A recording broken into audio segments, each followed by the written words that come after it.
धार्मिक ग्रंथों पर हाथ रखकर कसम खिलाने की प्रथा की शुरुआत मुगल शासन के दौरान हुई थी। मुगल शासन के समय ऐसा माना जाता था कि यदि किसी को गीता या कुरान की कसम खिलवाकर कोई गवाही करवाई जाए तो वो ईश्वर के डर से सच ही बोलेगा। ऐसा इसलिए भी था क्योंकि पहले समय में लोग अपने धर्म को बहुत महत्व देते थे तथा ईश्वर से डरते भी थे। जब अंग्रेजों ने भारत पर कब्जा करके शासन करना शुरू किया तो उन्होंने इस प्रथा को एक कानून भारतीय शपथ अधिनियम 1873 लागू करके समाप्त कर दिया।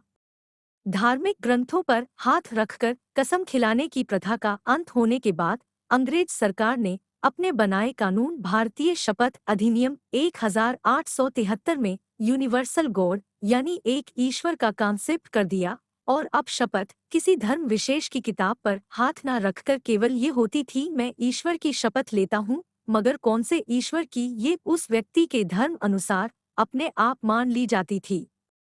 अब क्योंकि अंग्रेजों के कानून ने इस प्रथा का अंत कर दिया था, परंतु आज़ादी के बाद भारत के कोर्ट अपने अलग अलग नियमों से संचालित होने के कारण अपने नियम बना सकते थे, तो बम्बई हाई कोर्ट ने इस प्रथा को जारी रखा और जिस धर्म का गवाह होता था उस धर्म के ग्रंथ पर हाथ रखवाकर उससे गवाही से पहले कसम खिलवाई जाती थी। अब क्योंकि बम्बई में धर्म ग्रंथों पर कसम खिलवाई जाती रही, तो हमारे बॉलीवुड ने भी अपनी फिल्मों में कोर्ट्स की कार्यवाहियों के सीन में ऐसा ही दिखाना शुरू किया।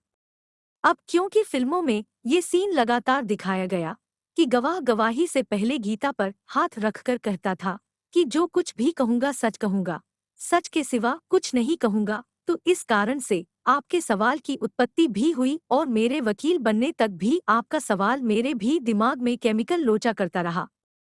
एक और मजेदार बात आपको बता दूं कि एक सवाल जो प्रबुद्ध पाठकों के दिमाग में जरूर आ रहा होगा कि अगर कोई गवाह नास्तिक हो तो उसको किस धर्म ग्रंथ की शपथ दिलवाई जाए, क्योंकि नास्तिक तो किसी भी धर्म ग्रंथ पर हाथ रखकर भी झूठ बोल सकता है।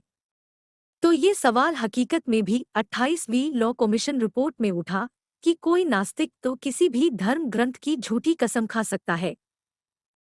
इस सवाल के कारण ही भारत में शपथ अधिनियम 1969 का अधिनियम संख्या 44 दिनांक 26 दिसंबर 1969 को लागू हुआ और धार्मिक ग्रंथों पर हाथ रखकर शपथ दिलवाने की प्रथा का पूरी तरह से अंत करके इस पे रोक लगा दी गई।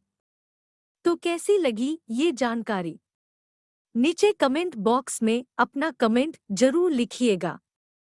साथ ही चैनल को सब्सक्राइब कर लीजिए। बेल आइकॉन को भी प्रेस कर लेना ताकि आगे आने वीडियोज की नोटिफिकेशन आपको मिलती रहे।